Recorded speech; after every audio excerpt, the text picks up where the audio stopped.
There's rarely been as great a sense of excitement on Cricbuzz in conversation as the opportunity to talk to the person today. First of all, let's look at some numbers that are astonishing. Just one of three players who've made 10,000 runs and 500, who have 500 wickets across formats, but even more astoundingly, who's scored 15% of his team's runs and 22.5% of all the wickets his team has taken in all the internationals that he has played. We're talking to a modern giant. We're talking to Shakib Al Hasan. Shakib, how are you? I'm good. How are you? Very good. Now, where is Bangladesh? Where is Dhaka and Chittagong? And where is the United States, where you are? Yeah, it's been hot here in Wisconsin, Madison, the city I'm staying at this moment. Obviously, the situation is not ideal. And I just had a daughter who is now, I think, 40 days old. And during these 40 days and plus 1 month before, I'm staying here in Madison. So it's been tough, but it's been okay as well. With the kids, one is 4.5, one is month and a half. So they're keeping me busy. Obviously missing Bangladesh a lot. It's the first time I think I'm away from home for this long. So it's been tough, but on the other hand, I'm staying with my family most of the time. I mean, all the time for the last 3 months. So that's a good sign. Tell us a little bit about being a star in Bangladesh. And the reason I'm asking is I know what it is. I've seen Tendulkars and the Kohlis and the Rohits and the Dravids, Kumbles. I've seen what kind of following they have in India. But I've also seen Saurav and Kolkata, because the following in Bengal is slightly different. It's very emotional. It's very passionate. It's completely different than other cities or countries.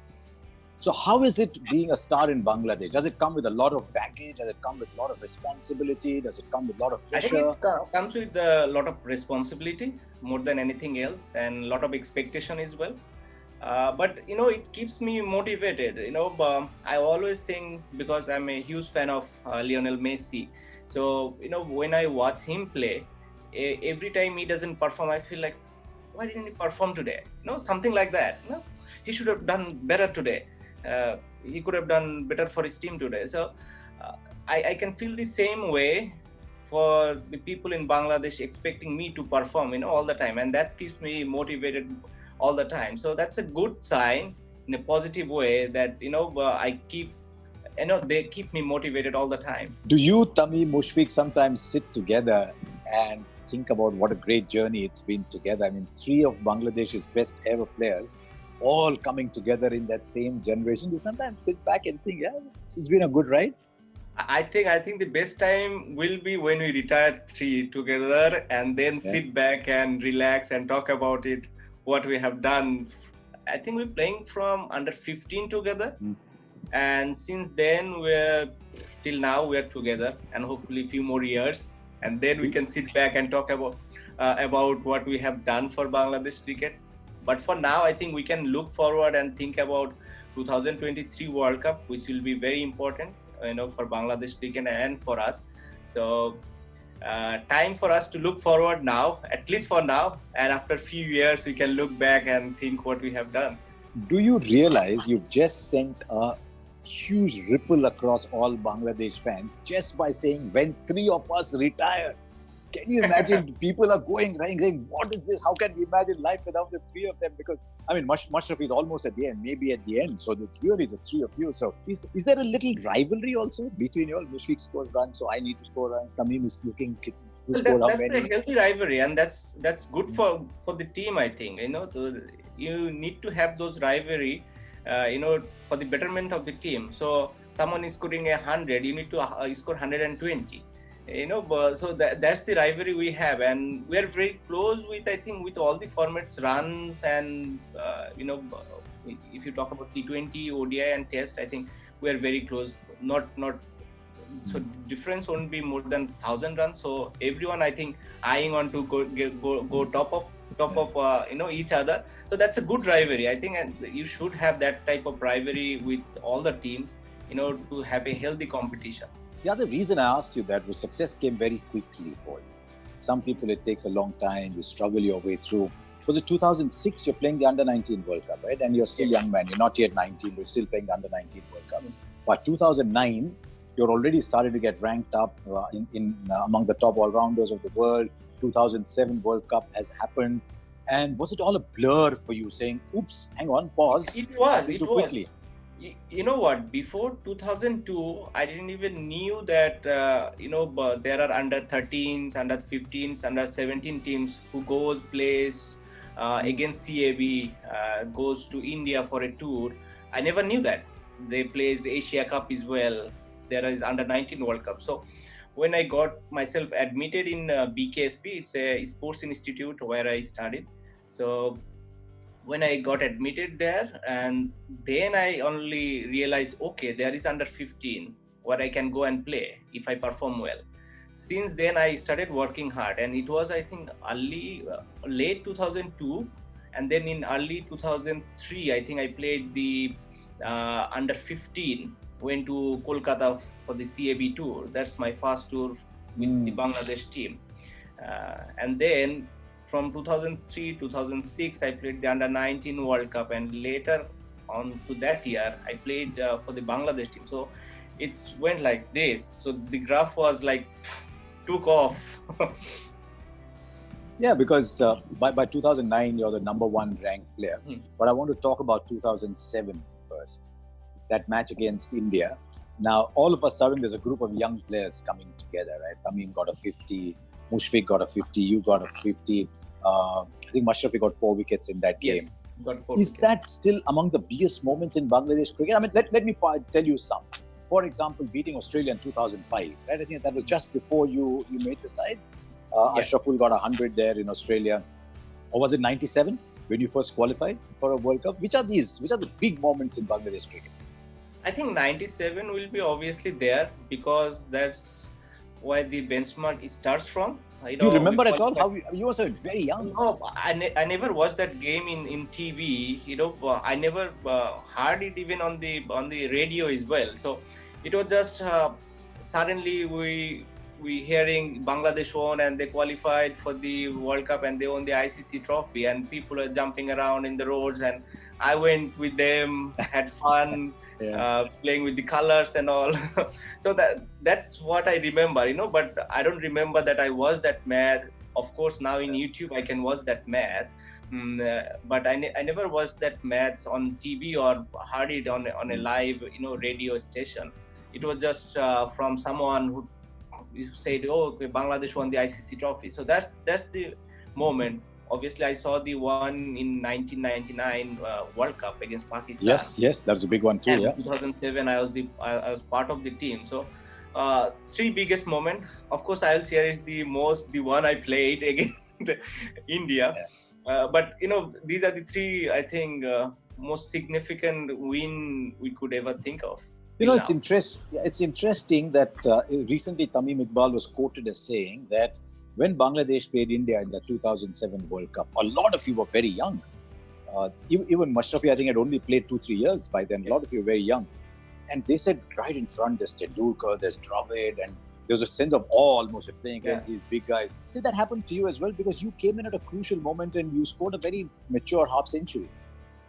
Yeah, I mean, to be honest, we are staying in a same hotel we are staying in. So during lunchtime or dinner time, we tend to, walking past through Sachin or Dada, because we speak Bengali. So Dada used to say a few words again to us. So, and we saw Rahul Dravid, Sehwag, all the biggest star of the game that we grew up watching, and suddenly we'll be playing against them. It was like, what's happening? And I think me, Mushfiq and Tamim, we didn't have even a year of international cricket by then. So we were just played, I think, 5 to 10 ODI matches before we played the World Cup. So it was like a dream that's going through on our mind. We were just enjoying the moments. Obviously, the perfect stage was because we are in West Indies. The beauty of West Indies, we all know. So that kept us, little relaxed mode. So that helped. But we are dreaming that we are just happy to play against them, because if I talk about 1998, 1999, when I was a young kid, wearing half pants all the time, going to someone's house to watch a match, playing India versus Pakistan, India versus Sri Lanka, Pakistan versus Sri Lanka. These are the big rivalries, and we used to watch all those games. So it was like a dream that we are living in that moment. Do you sometimes get worked up when people say Bangladesh upset someone? You think that stage is long gone? No, now, to be honest, most of them doesn't believe in those, upstate word. So a lot of people now says, okay, Bangladesh is a formidable team now. They have been doing well for last 2-3 years or 4-5 years, and now it's not a surprising sight for a for someone to see Bangladesh winning against any other team, especially in ODI. Does it also bother you that the big three haven't played against Bangladesh that much? I mean, India came to Bangladesh a few times, but Bangladesh only toured India in 2017 and then 2019. With England, Australia, it's pretty much the same. We've only been to Australia once, only been to England 2005, 2010. Do you want to be the voice that says, hang on, we are Bangladesh too, We want to travel more, because that will aid the development of your young players better.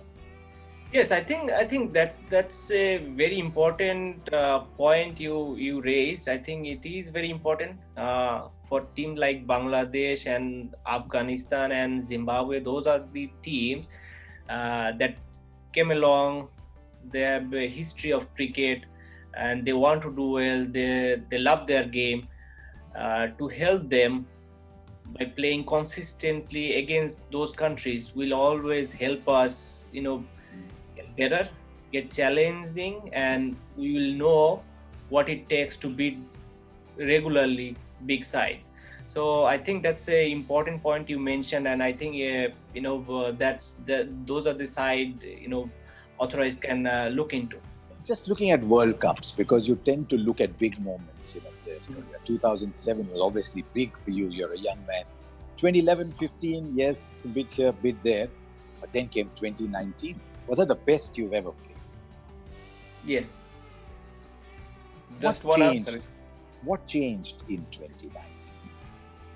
Obviously, you batted 3, but you also bowled well. It wasn't just that you were batting. The mentality.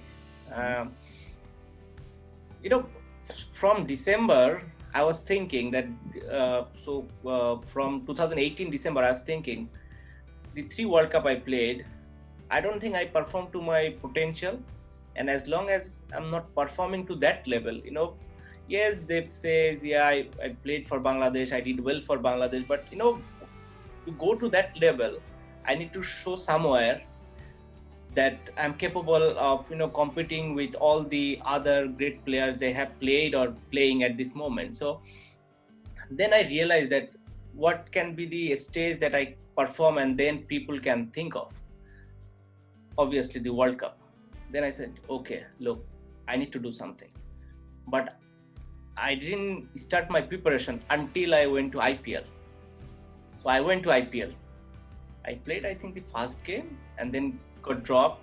And then I realized there are hardly any chance that coming to me this season, because all the 4 overseas players were performing brilliantly. And I realized that, I don't have much of a space to play.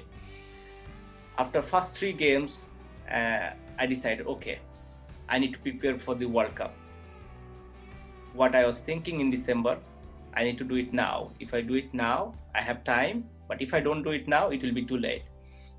So since then, I changed completely. I did everything right that need to be done to perform in the World Cup. Of course, there are plans, there are trainings, skill trainings. I talk to most of the computer analysis with all the teams, because I know most of them because I play across all franchisee tournaments. So I know most of them. I talk to them, which are the bowlers I'll be facing, what is their mentality, what's they saying, what are the areas they can bowl, or if you are my opponent, what are the areas you will be telling your bowler to bowl to me.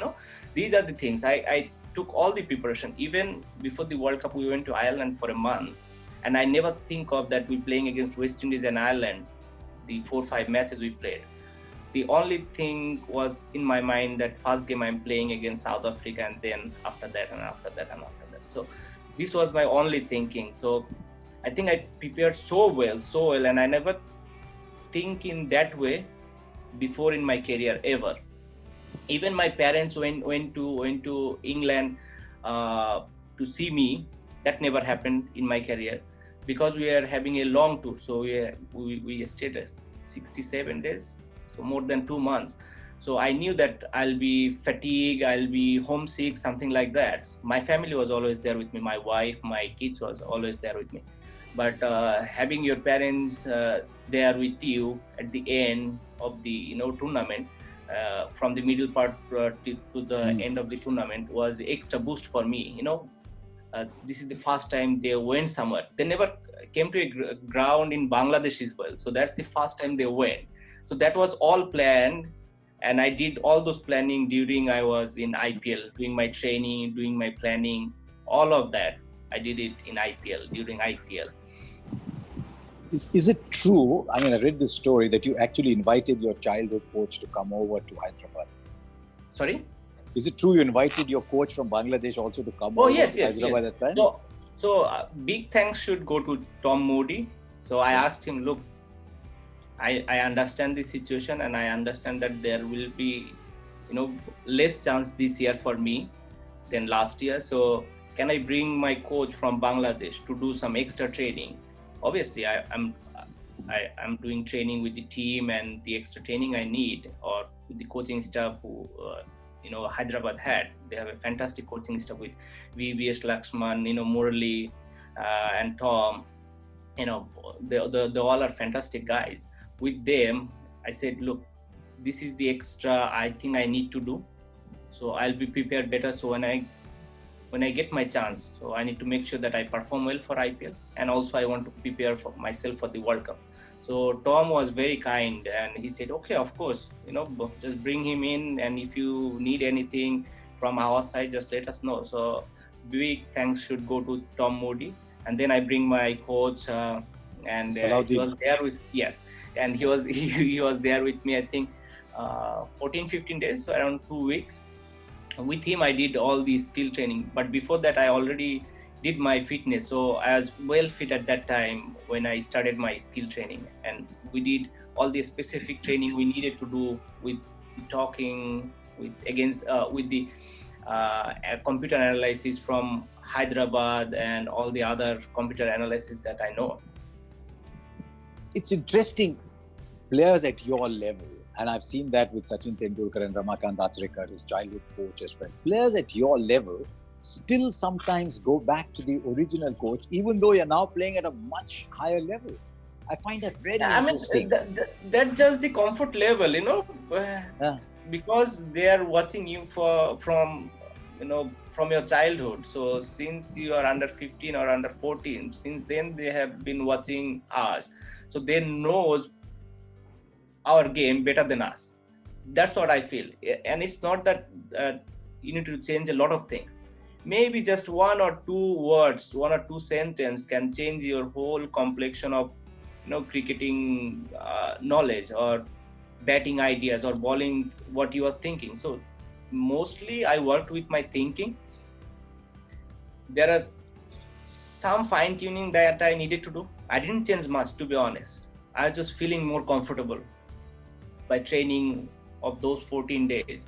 So I trained in the morning, trained in the afternoon, and then with the team. So I had like 3 sessions during a day between those hectic IPL schedule that we normally have.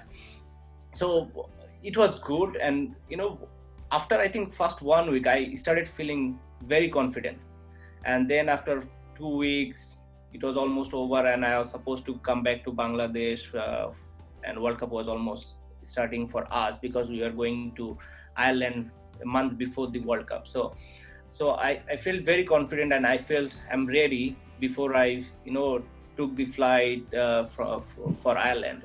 Was it your decision to bat at 3? it was completely my decision to bat at Because number. you're not batted at 3 a lot. No, I haven't. But the few times I batted at 3, I felt comfortable. I always felt that I need more time at the wicket, then I can contribute more. You know what? Because I was batting at number 4 and 5 during 2007 to 2013-14, what used to happen? We tend to lose 1 wicket, 2 wicket quickly, then another wicket during 15 to 20 over, and I had 30 overs to play with. Now we have been batting so well, I tend to go into batting at now in 30th over or 35th over, so I don't have much time. So then I realized I need to bat early to contribute more with the bat. So that's the reason I batted early. And I had a chat with, to be honest, A.B. de Villiers during he was playing BPL in Bangladesh, and I was talking to him and I said, what do you think? Batting at number 4, 5, finishing the game, or batting at number 3, scoring 100 for your team and win the game?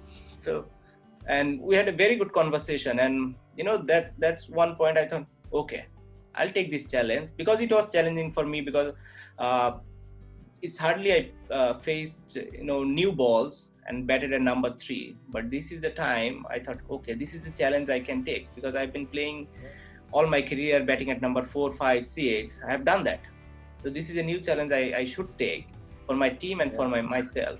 So that's when I decided, okay, I'll bat at number 3. Is that the highest point, being player of the tournament in the World Cup? Well, I wished for it, to be honest. I think as an individual player, that's the highest achievement I think you can get. I got Man of the Series once in 2012 Asia Cup. That was, I think, a huge achievement for me, because all the big names of the other subcontinent team was there. So players like Mahela, Sangakkara, Sachin, Sehwag, all those players were playing at that time. Misbah, Yunus Khan, all those players were playing. So getting Man of the Series award at that stage was a special moment for me. But yeah, it would have been nice if I would have get the Man of the Series in a World Cup. But that happens. I think Ken deserved it. The way he handled his team and took them to the final was something I'll cherish. Okay, now we've sent you a list of 9 all-rounders, right? Okay. Some of the best names who have played the game. Now there's a super over. Out of these 9 players, you've got to pick 2 to bat and 1 to bowl. Who have you picked? Who was my 9? So in super over, you pick 3 batsmen, right? So if one gets out, there is another guy can bat. So I can pick 3 batsmen and 1 bowler to bowl my over. Yeah, but you've got to tell me which 2 are going out to bat first. Yeah, that's what I'll tell you. Okay, so we'll bring up that picture. We've got Stokes, Pandya, Neesham, Russell, Narayan, Nabi, Pollard, Jadeja, Bravo. Who are your 2 going out to bat? Narayan will bowl my super over for sure. I'll go with Russell and Hardik Pandya, and number 3 will be Ben Stokes. Ben Stokes.